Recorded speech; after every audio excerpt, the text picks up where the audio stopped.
Aujourd'hui, à l'émission, nous recevons la famille Dufour. Nous avons Daniel Dufour qui a pris soin de sa conjointe atteinte de l'Alzheimer, mais nous avons également sa fille, Marie-Hélène, et son petit-fils, Johan, qui viennent nous partager également leur expérience.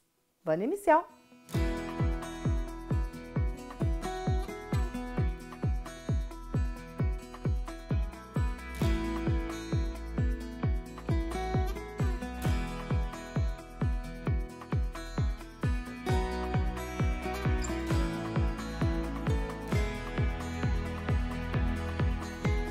Bonjour, M. Dufour.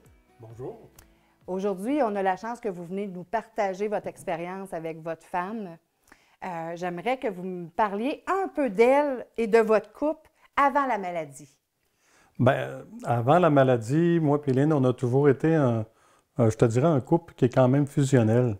On faisait toutes nos activités ensemble. On a fait beaucoup de camping, on a voyagé. On a eu 3 enfants. 10 petits-enfants, fait que la famille pour nous autres c'était très important, puis on a toujours été très présents à travers la famille.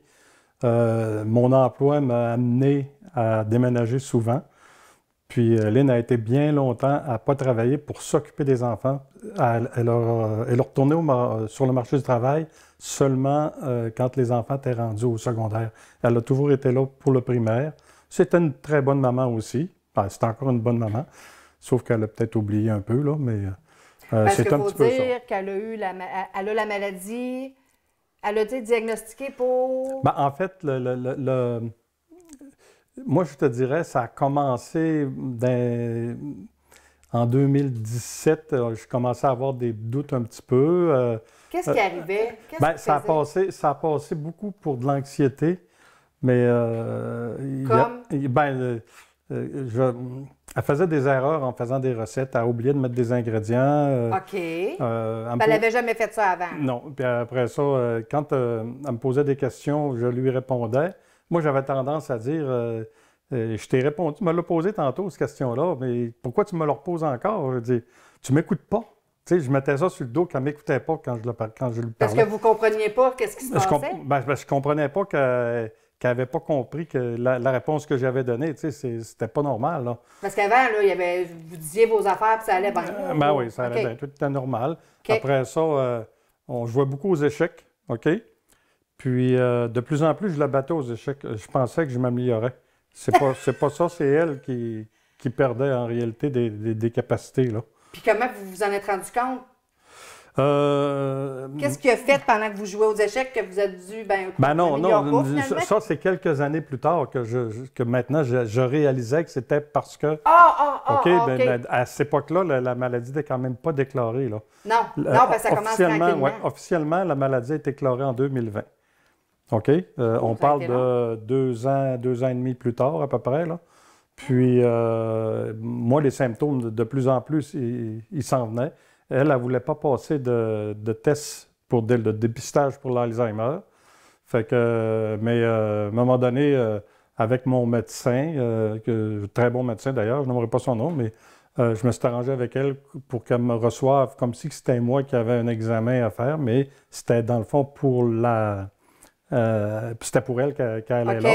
Là, j'arrête ça là parce que moi, j'aime ça, ces histoires-là. Moi, c'est ça, les parenthèses que je veux. Ouais.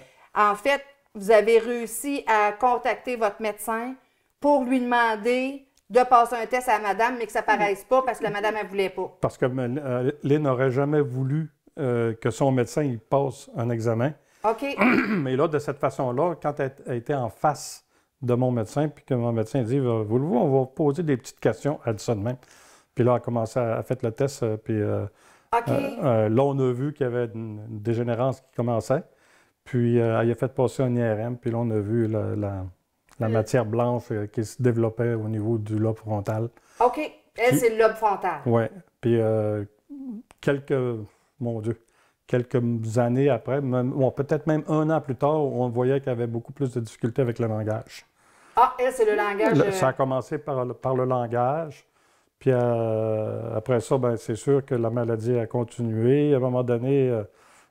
pour moi, c'était très difficile parce que la nuit, je dormais pratiquement plus. Là. Je veux dire, j'avais peur qu'elle se réveille. Je ne pouvais plus coucher à côté d'elle non plus. J'ai tout fait de faire chambre à part. Bien là, je veux que vous m'expliquiez ça, là, parce que ceux qui vont vivre ça, ils Ouais. comprendront pourquoi que le chambre à part en premier, pourquoi. Ben, chambre à part, c'est parce qu'elle, probablement que, je ne sais pas si c'est la maladie qui affecte ça, mais elle était très fatiguée les fins de journée. Il fallait qu'elle se couche des alentours de 7h, 8h, alors que moi, je me couchais plus tard. Puis je ne voulais pas arriver dans le lit à côté d'elle, puis la déranger. Puis des fois, elle se réveillait la nuit, tout ça. Pour elle, parce que j'arrivais dans le lit, elle pensait que c'était rendu le matin, là. OK. Fait que ça faisait des complications. Ça fait que OK. c'est pour ça qu'on a décidé de faire chambre à part. OK. Vous avez dit aussi que vous ne dormiez pas. Là, moi, je veux que vous m'expliquiez ça. Pourquoi vous ne dormiez pas bien? Ben d'abord, moi-même, ça me faisait faire du stress puis de l'angoisse parce que je voyais bien qu'il y avait quelque chose qui ne fonctionnait pas. En fait, je le savais, là, rendu à Oui, cette vous aviez eu époque-là. le diagnostic. J'avais eu le diagnostic, c'est ça. Puis moi, j'ai été obligé de demander de l'aide de mon médecin. Elle m'a prescrit des pilules pour dormir, là. Puis j'en ai pris quelques-unes. Finalement, je n'étais pas à l'aise avec ça du tout, là. Puis, Vous aimez mieux rester alerte? oui, puis j'ai même été obligé de prendre des antidépresseurs un peu, même un bout de temps, là, parce que mon anxiété était rendue tellement grosse que j'avais de la misère à fonctionner, là. Mais savez-vous que je suis pas mal contente que vous soyez capable d'admettre des choses qui sont difficiles comme ça, par amour pour votre conjointe, là, tu sais. C'était beaucoup d'inquiétude, là. Puis c'est normal que vous oui. viviez de l'inquiétude comme ça. Oui, Votre oui. femme changeait. Et vous, qu'est-ce que vous avez fait pour demander de l'aide pour vous? Parce que là, à un moment donné, vous deviez être tellement épuisé. Bien, c'est qu'à un moment donné, j'ai demandé de l'aide au CLSC. Là. J'ai demandé OK. que. En fait, j'avais contacté le CLSC pour qu'ils puissent aussi faire une expertise sur Lynn en même temps. Là, pour eux autres, par le CLSC, on a rencontré un médecin en gérontologie Oui. à l'hôtel, ben pas l'Hôtel Dieu, mais à Charny, au petit centre Paul Gilbert. Là. Oui, oui, oui. Puis, elle a rencontré la gérontologue. Oui, ben, c'est bon, vous l'avez, vous l'avez. Puis ouais, c'est ça. Puis, elle a fait un suivi aussi à travers ça, puis à travers le CLSC. Le CLSC, ils ont commencé à me proposer de me donner de l'aide. Ils ont commencé par proposer de me donner une semaine de repos. Lynn, elle a été une semaine dans un endroit où est-ce que c'est tout des personnes qui sont Alzheimer à Pintante. OK. Puis c'était terriblement déprimant d'aller là. C'était Puis, une semaine de répit J'avais pour une semaine vous. de répit. Fait qu'on appelle ça une chambre de répit, une chambre de convalescence, Moi, c'est ça, là, je ne sais pas. Là, OK. mais- Puis puis, comment vous avez filé, vous, de... ben moi je n'ai pas été, parce que je savais que si j'y allais, elle voulait s'en venir, mais par contre, mes enfants, mes 3 enfants se sont mis À à la chacun un visiter. horaire pour aller la visiter. Elle avait de la visite tous les jours. Après ça, j'avais des amis qui ont été aussi, puis Bon, attends, là, moi, ça, j'adore. c'est la famille au complet, c'est Oui, mais là, impliqué, vous avez parlé amis, enfants, famille. Oui, Vous parce avez que- fait une réunion. Comment vous avez annoncé ça, premièrement, à vos enfants, à votre famille, tu sais, quand vous avez eu le diagnostic, quand vous avez décidé de prendre une semaine, puis tout vous Ah, bien, avez- les enfants étaient quand même au courant parce qu'on a toujours communiqué. Moi, j'ai toujours communiqué mes inquiétudes. Même les enfants, ils la voyaient, l'inquiétude aussi. Quand ils venaient voir leur mère, c'est sûr qu'eux autres, ils voyaient bien qu'il y avait quelque chose qui ne fonctionnait pas bien non plus. Là. Puis qui n'a Fait parlé que- à qui en premier? C'est-tu vos enfants ou c'est vous? Ah, c'est pas mal moi. Oui. Oui, c'est pas mal moi qui en a parlé parce que je le voyais bien que c'était pas normal. Là. Puis comment qu'on dit ça à nos enfants, que leur mère est... Eh mon Dieu! Tu sais, c'est tough de dire ça à J'ai nos enfants. l'impression que ça s'est fait doucement. J'ai l'impression que ça s'est fait doucement dans le sens que les étapes se faisaient comme en douceur, même si c'est arrivé vite. Puis on se posait des questions. Entre nous autres, on se posait des questions. Comme?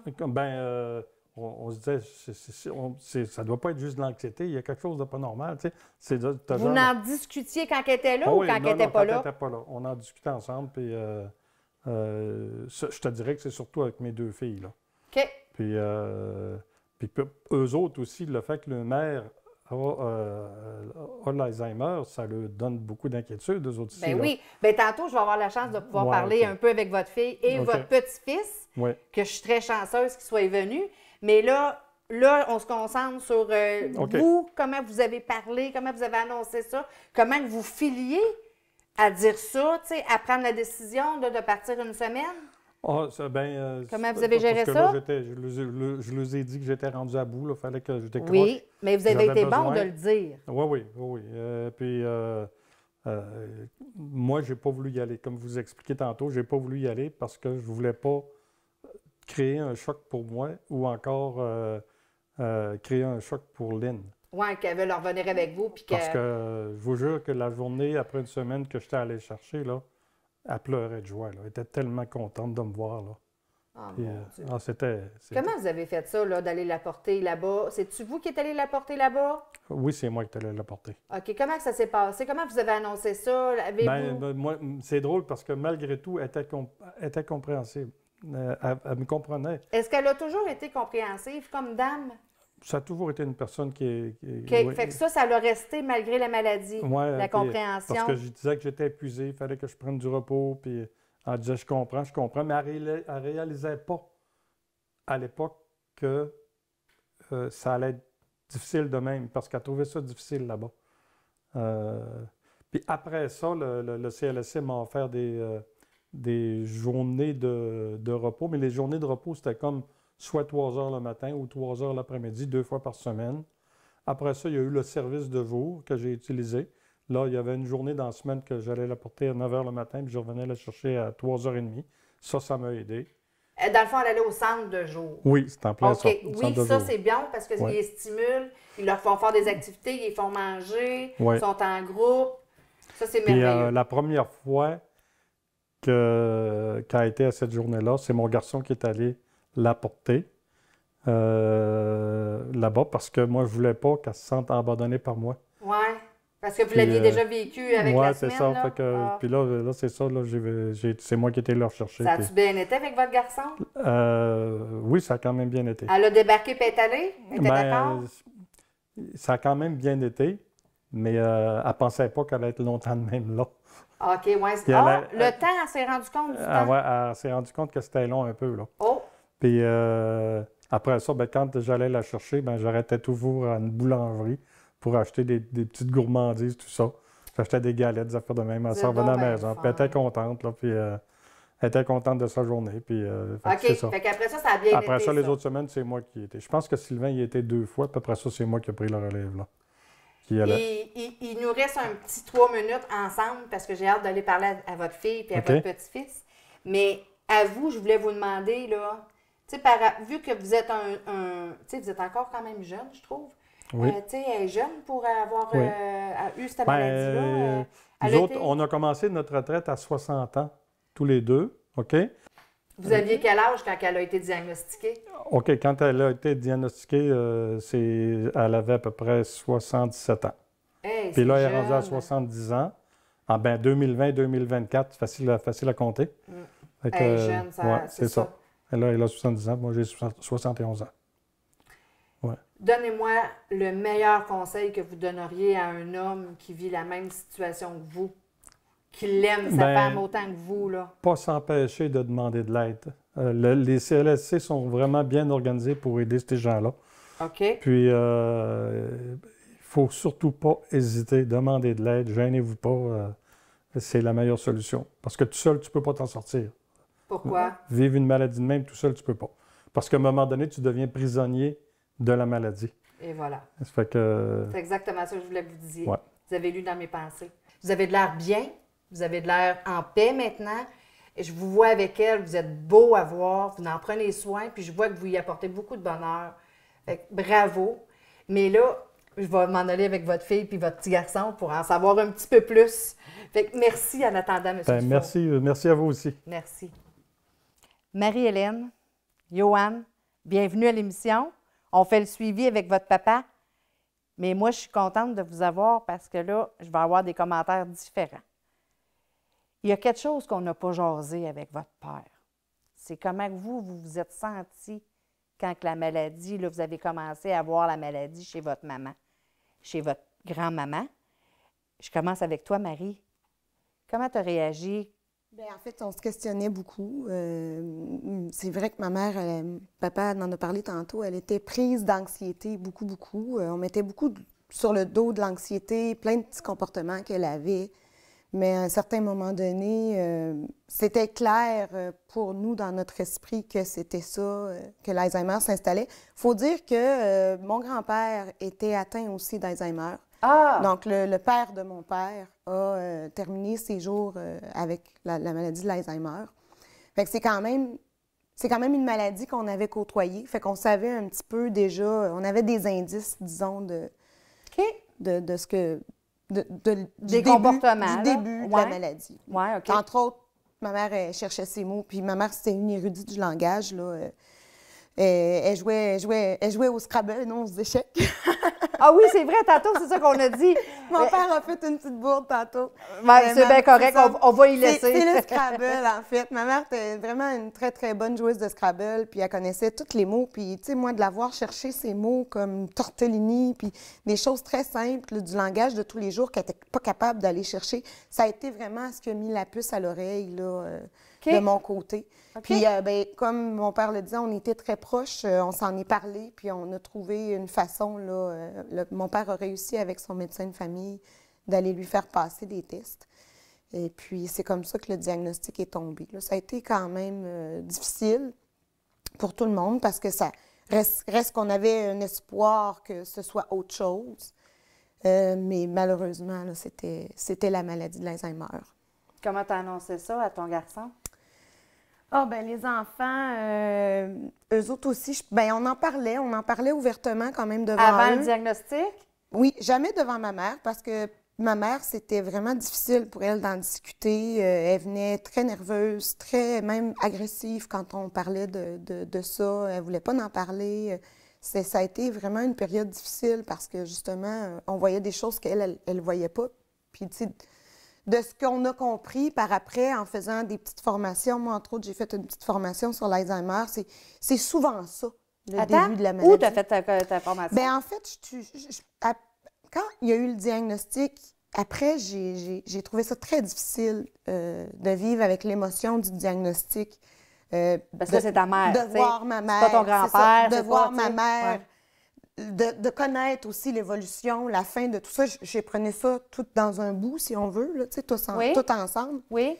Puis j'ai eu besoin d'aller chercher de l'information parce que j'avais même plus envie d'aller voir ma mère parce que j'étais trop envahie par les émotions. Ça venait trop me chercher. Je n'étais pas capable de me gérer. Fait que j'ai décidé, avec la Société canadienne d'Alzheimer, il y a des groupes de soutien. Puis j'ai fait un groupe de soutien. Dans le fond, ça donne beaucoup, beaucoup d'informations. Puis c'est aussi un endroit pour jaser avec d'autres gens qui vivent un peu les mêmes choses que nous. Oh, wow! Fait que ça a vraiment été bénéfique, là. Tu as été seule? Oui, je suis allée seule. C'était... ça a duré pendant 6 semaines. C'était un soir par semaine. OK. Puis on se rendait en présence. Puis il y avait des personnes qui animaient la rencontre, des personnes connaissantes de la maladie qui animaient la rencontre. Puis il y avait des gens aussi là, qui vivaient les mêmes choses. Puis ça a vraiment été un bel exutoire, puis une belle façon aussi d'aller chercher de l'information pour toutes les étapes. Parce que c'est une maladie, comme mon père l'a mentionné, où on a besoin d'un réseau. Parce que c'est très, très difficile de Mais c'est parce que c'est pas une étude qu'on est allé faire à l'école ou que... C'est pas quelque chose qu'on étudie en soi, comme les mathématiques puis le français. Non. C'est une adaptation chez quelqu'un qu'on aime tellement. Exact. C'est ça qui fait que c'est difficile. Oui, puis chaque patient Alzheimer est unique. Et différent. Donc, Chaque personne. ouais. Donc, il n'y a pas... il y a des similitudes quand même, là, mais il reste que c'est un cheminement. C'est un cheminement qu'il faut faire, puis... moi, ça a été comme ça, là. Ça a été par... Est-ce que ça t'a vraiment aidé, là? Énormément. Bon, OK. Énormément. Ça a été, moi, mon point de départ, puis avec la Société d'Alzheimer. Ensuite, tu as été capable de continuer à visiter ta mère puis embarquer. Oui, ça m'a mis un petit peu plus en paix avec le diagnostic, mais je vous dirais pas que ça a été facile quand même tout le temps. C'est vraiment un processus de deuil. Là, attends. Mais là, tu viens de me dire que tu as eu un peu la paix avec le diagnostic, là, tu sais, que là, tu étais capable de travailler avec puis de retourner voir ta mère. C'est comme un deuil, mais est-ce que ça fait partie de l'acceptation de la maladie chez un proche? Oui, bien en fait, la maladie d'Alzheimer, c'est beaucoup plus difficile pour les gens à l'entourage que pour le proche comme tel, parce que c'est ce qu'on se rend compte, nous, avec ma mère. Ma mère, somme toute, quand même assez bien. Puis, tu sais, il y a eu beaucoup d'anxiété au début, mais on a essayé de l'aider avec de la médication pour... Fait que vous acceptez la maladie. Bien, c'est sûr que c'est un processus qui prend du temps. Bon. C'est un processus qui prend du Je suis temps. contente que vous dites ça. C'est quelque chose qu'on vit graine à graine. Puis dans la famille, il faut se respecter parce que c'est pas tout le monde qui est au même niveau, qui a la même aisance avec ma mère. Mais c'est ça, il faut. En parlant d'aisance, s'accepter. je serais curieuse d'aller voir Johan, moi. En tant que petit enfant, toi, as-tu connu ta mère, ta grand-mère correcte? Oui, je l'ai connu correct. Tu as quel âge, là, toi? Excuse-moi. 15 ans. OK. Toi, comment t'as perçu ça? Ta mère, elle t'as-tu parlé de ça? Comme mentionné avant, mon arrière-grand-père était atteint, donc je connaissais déjà un peu la maladie. Quand ma mère me l'a annoncé, j'avais comme déjà un peu une idée de ce que ça allait mener, mais je m'attendais pas à ce que ça dégrade aussi rapidement. Donc, je me souviens qu'avant, grand-maman, ma grand-mère, était très... elle s'exprimait beaucoup, on pouvait jouer à des jeux avec elle, c'était comme plus facile de la côtoyer. Puis, à peine 2 ans plus tard, c'était comme pratiquement impossible de juste communiquer, c'était rendu quasiment impossible à faire. OK. Fait que Ça te manque? Oui. Puis, est-ce que tu es capable, toi, d'aller la voir, d'essayer de Tout seul, je m'en vais la voir avec ma mère de temps à autre. Donc, présentement, elle est comme dans un centre. Donc, moi et ma mère, parfois, on va la visiter, mais tout seul, je ne suis pas encore allé, non. OK. Puis c'est correct, il faut que tu te respectes là-dedans. Mais moi, ce que je veux que tu m'expliques, c'est comment tu te sens quand tu vas la voir, quand que... La première fois que j'étais rentrée dans le bâtiment, je m'attendais pas à ça. Donc, je suis rentrée, puis là, il y avait comme plein de personnes. Tu t'attendais pas à... Je m'attendais pas à ce que ce soit... Je pensais que ça allait être pire, honnêtement. Oh, wow! Donc, j'ai été surpris dans le positif. OK. Qu'est-ce qui t'a surpris dans le positif? Donne-moi un exemple. Le monde était... Il y avait l'air bien, en soi, là. À la résidence, ouais, le monde, ils ont à de la l'air bien. résidence. Je m'attendais à ce que le monde soit un peu plus triste ou des affaires comme ça. Là. Je m'attendais à... Que ce soit plus une ambiance lourde, là. Oui, exactement. Mais Ah. au final, c'était plutôt correct, c'était plutôt joyeux même. OK. Good, je suis contente que tu dises ça. Fait que ça t'a remonté un peu le Ouais, moral. ça m'a comme fait OK et bien. Fait que là, ça va. Déjà là, c'était pas si pire. Puis après ça, à chaque fois que j'y retournais, j'étais comme, c'était correct, là. Évidemment, c'est quand même plate vu que c'est comme plus la grand-maman que j'ai déjà connue, là. Ouais. Mais ça reste quand même que je sais qu'elle va bien, puis je sais que... Toi, ça te rassure. Ça me rassure, oui. Mais toi, la raison pourquoi tu vas la voir, C'est-tu parce pour que je l'aime, premièrement. ouais. J'aime beaucoup ma grand-maman, puis je veux m'assurer que... comment je peux dire? Je veux qu'elle se rappelle de toi. Ouais, un peu, mais pas nécessairement ça, là. Tu sais, je sais juste... De la revoir, ça me fait rappeler aussi des souvenirs et tout, puis je veux pas non plus perdre tout ça, là. Je veux comme pas perdre un peu les moments que j'ai passés avec elle, puis les souvenirs que j'ai eu avec elle. Je veux comme garder ça un peu, puis j'ai l'impression qu'en allant la voir, ça me permet de me souvenir un peu des affaires que j'ai vécues avec elle. C'est beau ce que tu dis. Merci. Mais tu sais, si je résume un peu, dans le fond, c'est que tu as besoin de retrouver ta grand-maman. Oui, exactement. Même si elle est différente. Exactement. Même si elle est En plus la là. voyant, c'est encore elle quand même, physiquement. Exactement. C'est beau. Fait que dans le fond, toi, si tu aurais des conseils à donner à des jeunes de ton âge, que leurs grands-parents sont atteints de maladies puis qui sont dans un centre, là, ça serait quoi? Ben, il faut aller les voir, là. Je veux dire, il faut pas complètement s'isoler par rapport à eux, là. Il faut quand même continuer d'aller voir, d'aller essayer de comprendre un peu leur situation aussi, là. C'est important parce que, justement, si jamais on comprend comment ça se passe pour eux, on peut mieux se mettre à leur place, évidemment, puis ça l'aide à l'ambiance quand tu y vas, là. C'est parfait ce que tu dis, c'est exactement ça. C'est vraiment, on voit que tu es mature, on voit que tu as du cœur. Je te dis pas ça pour être fine, je le pense. C'est beau ce qu'il a dit, là. Ça vient du cœur en tabarouette pour un homme de 15 ans.